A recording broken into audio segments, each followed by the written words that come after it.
since this team was at the bottom, and we worked 8 hard years to get to where we are. Last 3 years, we've been very, very tough in terms of trying to duplicate what we did the previous year. Certainly, destiny shall be back here for the 4th time. Thank you. I just feel that at this particular time in my career, I've reached the pinnacle of my career. I've achieved a lot in that short amount of time, if you want to call it short. But I just feel that I don't have anything else for myself to prove. An in-depth look at the man who brought 3 straight NBA championships to the city of Chicago. A tribute to Michael, a WGN News special report. Boy, what a difference in attitude just a few short months can make with somebody. Good evening, everybody. I'm Dan Roan. And I'm Allison Payne. It's nice to have you with us tonight for a tribute to Michael, which, Allison, what amounts to about a 30-minute thank you note to Michael Jordan from all of us here at WGN. And a big goodbye. And we love you, Mike, too. Well, reaction to the retirement of Michael Jordan has been widespread throughout the city of Chicago and universal in its sadness. I think everybody wanted to see Michael play one more time, including the guy to our far right, Johnny Kerr, with us tonight, the man who's been with this basketball team since its inception. And John, what did you think when you heard that Michael wasn't coming back?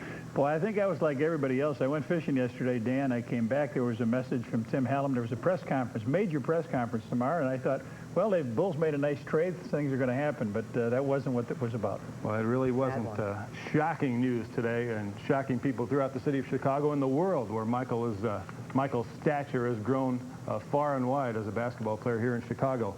We have some other players on the team tonight, and we're going to show you where they are and what they're going to be doing this evening. One of them is Rich King. He's standing by Michael Jordan's restaurant. Rich?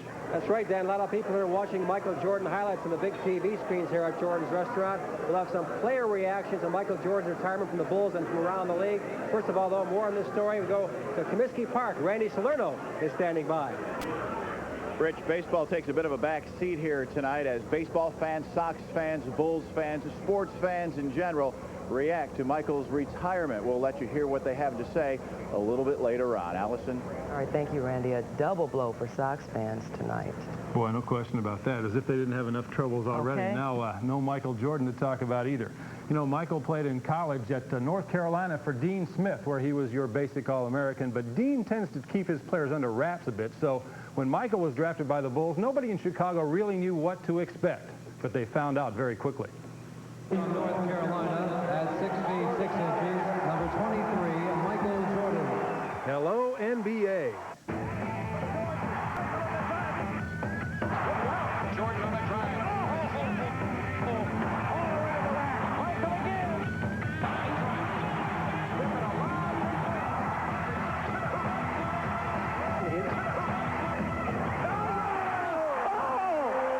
Ready for the pros? I think so. 5 team records, 28 points a game, NBA Rookie of the Year. The only thing that ever slowed him down was the foot he broke 3 games into his second NBA season. It knocked him out of 62 games. It is very frustrating to sit on the sideline and see your team not do so well, and knowing that if you was in there, you can help out a whole lot. But you can't really do anything. You just have to cheer from the bench and try to give your points from what you see on the bench, and it's very frustrating. When he did come back, Michael helped himself into the NBA record book with a 63-point playoff explosion against Boston. Jordan came back completely healed for his 3rd season, which by the numbers was his best ever.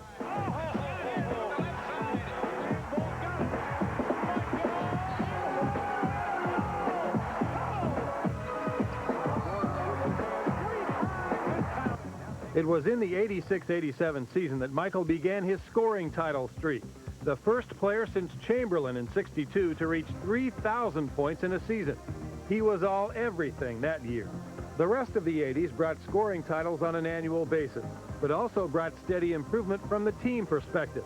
1990 produced a wicked 7-game series with Detroit in the Eastern Final that ended in heartbreaking defeat.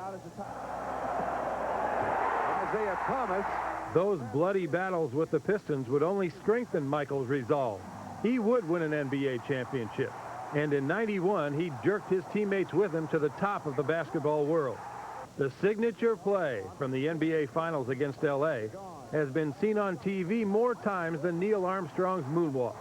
But the telling picture from the Finals is this one. Michael with his dad, dissolving into tears of joy, holding the gold. It would become a habit, playing through controversy, driving the Bulls to a second NBA title. The Knicks had taken Detroit's place as league leader in thuggery, but Jordan stood his ground and stood up for his teammates as the Bulls won a bone-shaking 7-game series. Cleveland would fall next, and then Portland at home in the finals. And last season, the Bulls played for posterity. Could they become the third NBA team to win 3 consecutive titles? In the Eastern Finals, they were all but dead against New York. Michael hounded by the Knicks and annoyed by the media. Still, he and the Bulls responded and found themselves in the NBA Finals again. They would finish Phoenix in 6. Michael splitting the Suns for a key last-minute basket. Apparently, the last points he would score in a Bulls uniform. He might think be that back. wasn't hard to say? I still say he's coming back. Well, he did leave the gate open just a little bit this afternoon at that press conference. But, you know, I think Michael's teammates were in awe of him, too, and I think that was part of the problem there as they started to get real good but couldn't quite get over the hump there against Detroit. Once they determined that they could play with this guy, that he was indeed human, even though he was so terrific, that they finally started to do some things, and now here they are with 3 straight championships. And the question is, what do they do after Michael Jordan? We'll take a look at that when we come back. Also coming up, Michael's greatest hits and, of course, fan reaction. Stay with us. Michael with the steal. Showtime in Seattle. Hey, that's what they came to see.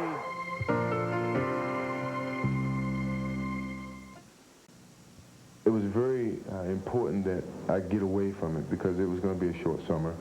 And we was going to be right back trying to defend something, had the same type of intensity and same type of hunger that we had last year.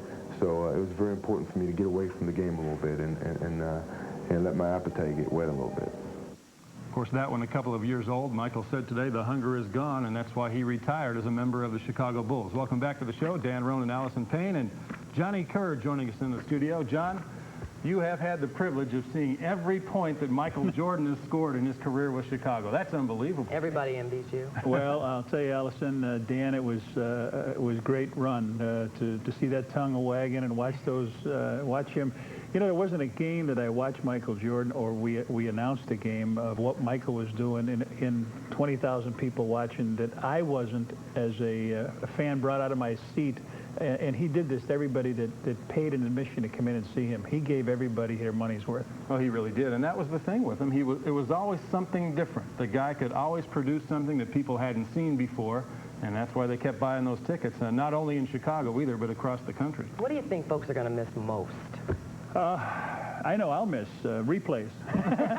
Watching him stuff and do the things. That's your job, right? But I think that the people who wanted to take their kids to see Michael Jordan play last year, they aren't going to get a chance to do this. But they'll talk about him, as I heard as a kid, people talk about Babe Ruth. Right. You got to see Babe Ruth. He hit this homer. He did this. He pointed out to the stands. Well, Michael has the same kind of feeling about him. Exactly what Steve Sanders said last night, compared him to Babe Ruth. Well, it's true. And, you know, Shaquille O'Neal has his feet on the ground, I think he said today, and he's the guy who's probably going to step into Michael's shoes in some respects as far as the entire league is concerned. But the Shaq man said, I'll be able to tell my grandkids that I played 1 year in the same league with Michael Jordan. Okay. Yeah. That's not bad. Can we talk about the future of the team now after Jordan? What's next? Well, I think the Bulls aren't going to change their triple post offense. I think they're going to go into camp with the things they have to do, and we'll probably see Scottie Pippen move into that #2 spot. He's not going to replace Michael. Scottie is a true star in his own right, and people that look for anybody to come in and replace Michael or step into his shoes, they're in for a big surprise. But I would have sure liked to have seen Michael Jordan, Scottie Pippen, and Kukoc, Tony Kukoc play And a lot together. of folks are saying that Kukoc needed a year under Michael Jordan's wing. They get used to it, and that Michael would help him get into the NBA. Your thoughts on that? Well, I think he'll grow up fast now. They would like to have brought him in a little bit to substitute for Michael or for Scottie during play, but they may have to hasten him up a little bit. You know, that's one thing that Tony won't have the privilege of doing. And one thing you will not have to face anymore, Johnny Kerr, is the big dust-off at the start of every game. Oh, Michael, I miss him. I got even with him today. Finally, I got even with him today at the press conference when he was talking. I went over and I put some rosin on my hand, slapped it. He said, I guess we're even now. But, Dan, that was an awful lot of fun. And people always looked for that little side play.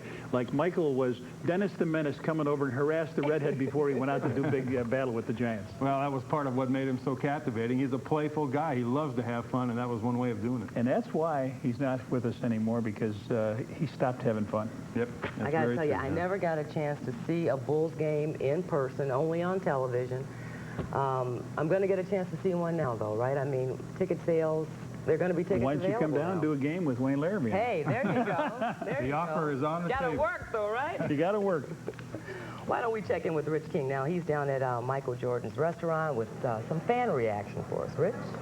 Well, Allison, the fans here had a tough day. They were watching the White Sox lose Game 2 against Toronto, and of course, it's the day that Michael Jordan retired. It's not been a good day here at Jordan's restaurant.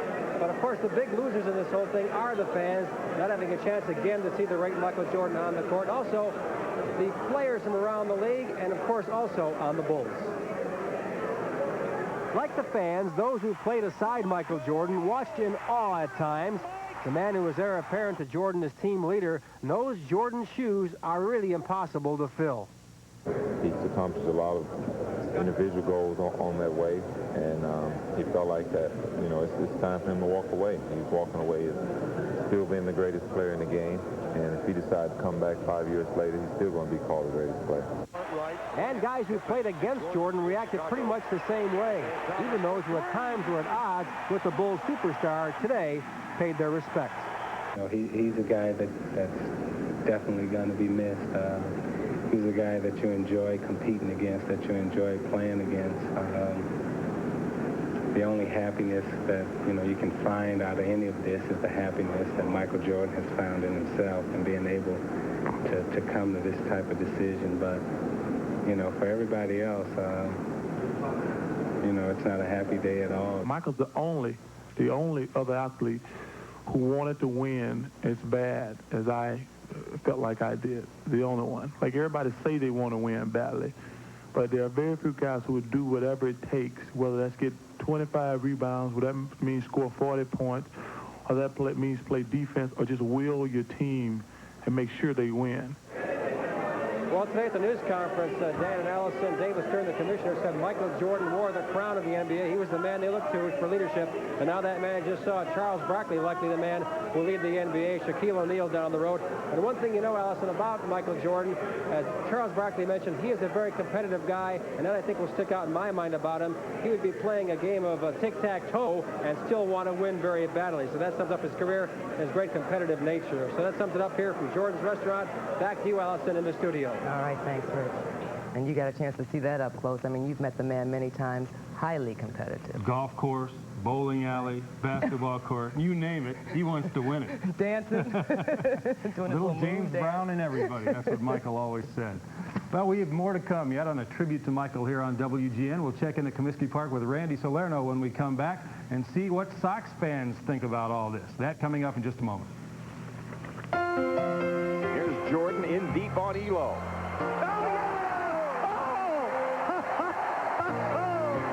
We've seen them all, Jimmy. On Friday when we receive our rings, you know, that's going to be the deciding factor. That's when it's actually going to sink into me. I think I got something that signifies that we were world champions. We were the best in 1 year. Welcome back to our tribute to Michael and Dan Rome. Before we went to the break, we were talking about how competitive he is, and then that just leads us to the great rivalries like Detroit and Cleveland. Talk a little bit about that, would you? What I was thinking when we showed the shot of Michael scoring over Craig Elo was the fact that they're probably going to have a citywide holiday sometime this week in Cleveland up there on Lake Erie, because he has done it to them so many times over the years, and Michael's public enemy #1 in Cleveland, Ohio, booed to the teeth every time he walks on the floor or out of the stadium onto the bus. I mean, you don't get that in any other city, I don't think, but boy, in Cleveland, it was a different kind of situation for Michael. How do they get away with that? I mean, he's the most loved athlete all over the world. Except in Cleveland. Okay, right. Randy Salerno is at Comiskey Park with some Sox fans who are having a really bad day today. Randy?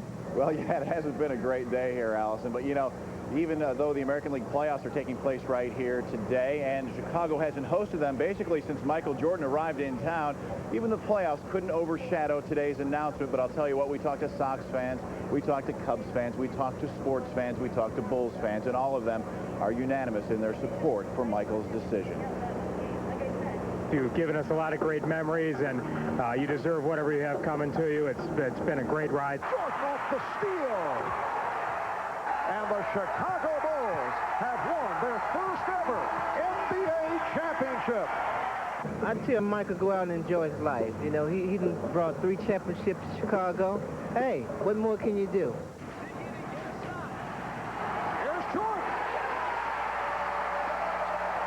As a player who just went through 2 championships with practically the same players, I don't see a reason for messing up success. He's given us a good years since he's been here, and he's ready to take a rest. What will your fondest memory be? Probably the 3-peat. Jordan from long range. That's a 3. Knocked away by Grant. It's all over. The Chicago Bulls have made it 3 straight NBA championships. Michael Jordan, when that buzzer went off, first shot so high. I would tell him that Chicago loves him, and they'll always be with him. And the reason that she loved him was the reason I loved him too. And from North Carolina, Michael Jordan!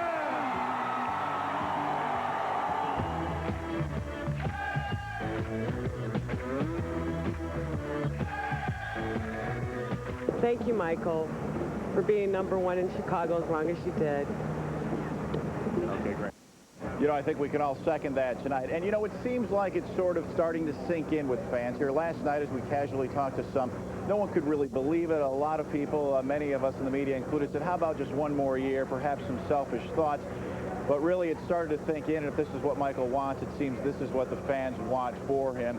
And after all, you know, perhaps Michael may want to consider coming down here to Comiskey next year and helping out his owners or his ex-owners' other team. They certainly could use the offense, his offense, right now. And after all, at today's news conference, he didn't seem to rule anything out.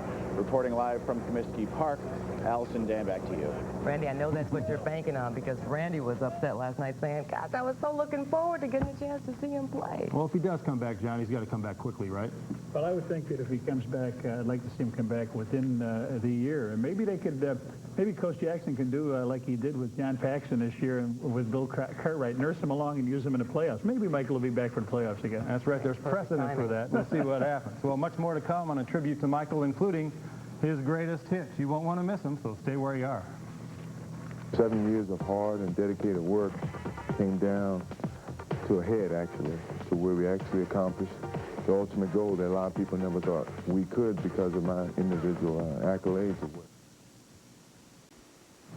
Welcome back to a tribute to Michael on WGN. Early in the show, we took you on a rather generic tour through Michael Jordan's NBA career. We purposely left out the best stuff because we wanted to let Michael tell you about that. Here's why this guy has always been #1 with a bullet. All-time poster. I think that I've seen more of that poster than any other poster that I've done. You know, anytime that you can represent the fans and the people in Chicago and do it with style, you know, you have to remember that for a long time. And that was an opportunity for me to win the dunking contest, and I felt energized from 18-6-76, you know, and helping me to jump from the free throw line and make that dunk. Now, you tell me the Russians can play these guys, and you're not as smart as I think you are, and I don't think a whole lot of you are real smart to begin with. Working under Coach Knight, I think everyone should get that opportunity at least for once in their life, and I think they can appreciate everybody else that they coach, that they have as a coach. We all were on the same level, all Americans or whatever, and see how they competed. And it gave me a great sense of level of competition in terms of what I needed to do to stay above ahead of them. Here's Pippen setting up Jordan wide open for another 3. Yeah, I was just messing around. I really wasn't practicing, but I guess I was. You know, I was just kidding around with a couple of my friends, and we were playing horse. And next thing you know, I'm shooting threes all day, and the next day I'm hitting threes all day. So it works hand in hand. dream team itself. You will never have a team with the caliber of players playing together for one ultimate goal, which is the gold medal. That was a dream to come true and to be a part of that and be a competitor of that situation. Magic Johnson's last competition, Larry Bird's last competition. It wasn't quite as emotional as the first, but it was just as gratifying because we proved to everybody that, hey, it wasn't just a fluke here in Chicago. I mean, we got a good team, a good solid team. The Chicago Bulls have won the NBA championship for the second straight season. Well, as you know, Cleveland fans and Michael Jordan have a love-hate relationship. They drive me to excel, and that particular night, I excelled for 69, and it was a great feeling, even though they were booing me half the time. But you know, that's just motivation for me when I'm on the road. Not too many people knew me at that particular time, and I went to a university that a lot of people didn't think I would be able to play, and here I am in a final game making the final shot, and yet we win a championship. So, you know, that kind of ignited Michael Jordan's career. Well, that was the greatest defeat, I think, from our standpoint, because it was each year we got to a mountain that we just couldn't get over the top, and you know, we finally got over that top of that mountain, and we did it in style, 4-0, and you know, they walked off the court in embarrassment. I think that was the time that Cleveland started to hate me. Sellers has Jordan. Jordan with 2 seconds to go, puts it up and scores at the buzzer. Michael Jordan has won it for Chicago. I made a shot that somehow pulled out of my butt, and it kind of put them in a place that they have never recovered from, and that was behind us. We've always seemed to have confidence against them, and I think they kind of regret that and hate that I made that shot. The first one you never forget. You know, if you get any after that, it's going to be great. You remember that. And the Chicago Bulls have won their first ever NBA championship. First one that, you know, from my aspect, is, you know, 7 years of hard and dedicated work came down to a head, actually, to where we actually accomplished the ultimate goal that a lot of people never thought we could because of my individual accolades or whatever. And yet we did it, and it was like telling the guy, oh, we proved you wrong. Certainly more good times ahead for the Bulls, but without Michael Jordan, at least for the short term here. John, thanks for being with us. We'll look forward to hearing you on WGN this year with Wayne Larrabee, even if Michael is not there. And go for the 4-piece. We'll bring excitement. I know you will. All right, a program note before we leave you. We will, of course, have more on today's dramatic developments in Deerfield on our news at 9. Please join us for our special coverage, Mike Takes Flight. I'm Allison Payne. And I'm Dan Roan. We'll send you out with a quote from a brand new book by Mark Vansel about Michael Jordan that's certain to be a hot seller now. This should give you an indication that Michael had been thinking about today's move for a very long time. We'll see you later at 9 o'clock for the news.